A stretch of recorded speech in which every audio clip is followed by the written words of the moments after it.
Magandang araw sa inyo lahat guys. Luzon, Visayas, Mindanao, lalo na sa aking mga followers, sa aking mga viewers, sa aking subscribers dito sa aking channel YouTube Kalyo Kasabong TV. Ito, kilala ko sa inyo. Ito siya ang kauna-unahang anak noong kinukuntin ko nga linyada nga high action black.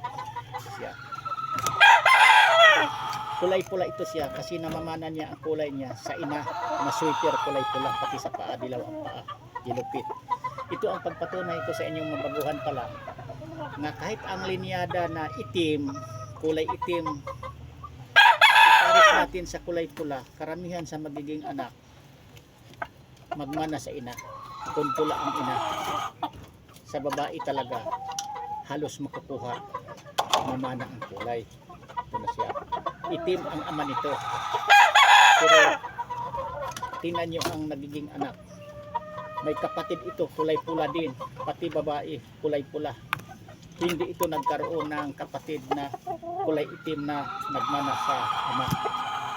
Ito ang pagpatunay ko sa inyo na kapag ang gagamitin natin materialis kulay pula, kung mahilig tayo sa mga kulay pula, tulad ko mahilig ako sa pula o crystalisay, iyon ang ginagamit kong materialis. Para nga kahit anong kulay man ang i-process ko sa kanila, ipaparis na lalaki, lalabas pa rin ang mga kulay pula sa resulta sa magiging mga anak dahil pula ang babae. Kaya sa babae talaga ang totoo makukuha ang makulay sa mga lahi sa magiging anak nila. Yan. Kaya para sa akin importante talaga na ang kulay sa isa ka babae, iyan ang favorite nating kulay na mamanukin na gustuhin nating padamihin.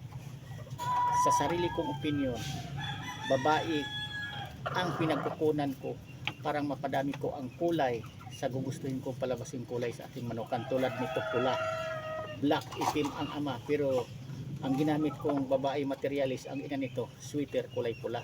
Tapos ang mga ginagamit ko rin ng mga grease talisay, babae. Kahit parisan ko rin ng mga pula sa sweater, ang kalabasan din mga grease talisay lang din. Kaya lang may story na sa sweater ang aking mga crystalisay. Kaya para sa inyong mabaguhan pa lang, huwag nating masyadong paniwalaan yung ilan-ilan lang na nagkwento tungkol sa kalaman sa pag-alagag manok na sa lalaki daw tumitingin kung anong kulay ang palabasin sa magiging resulta sa mga anak. Ako, ito ang pagkatunay ko sa inyo. Sa babae ako tumitingin na gustuhin kong palaming kulay sa babae ako kumukuha ng kulay pang material. Dito, ang ina niya kulay pula, sweater, dilaw pa ang kuha sa kanya. Ang balahibo sa ina nakukuha, hindi sa ama na kulay itim, black ang linyada.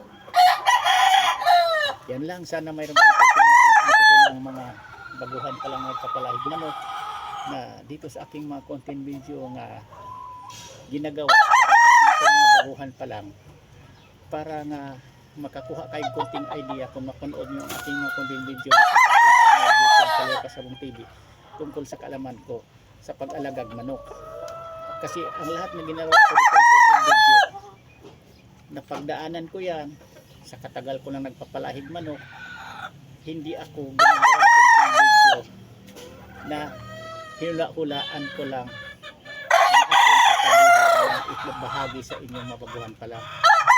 Lahat yan may katotohanan, lahat yan pinagdaanan ko sa ito na kasi ang pasyon ko, ang pag-alagag manok. Ito ang gawain ko sa pang-araw-araw, kaya nakabisado ko na alam ko na kung ano ang dapat nating gamitin materialis para madaling mapadami natin ang gugustuhin nating kulay sa alagaan nating mga manok. At saka maipahabol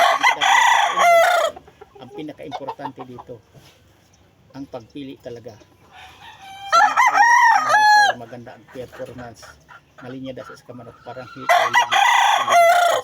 kung napadami na natin yan ng mga linyada mahusay, maayos performance, pag gustuhin natin mag-out magbinta, ang bilis lang, mabili, maubos ka agad kung ilan man yan ang pangbinta nating magustuhan. Sigurado ako sa namimilig manok sa ating balik-balikan tayo kapag magandang performance ang ating alagang manok na laki binibinta natin. Yan lang. Thank you ulit sa pagkanood. Bukas uli. Maraming salamat sa lahat. Bye-bye.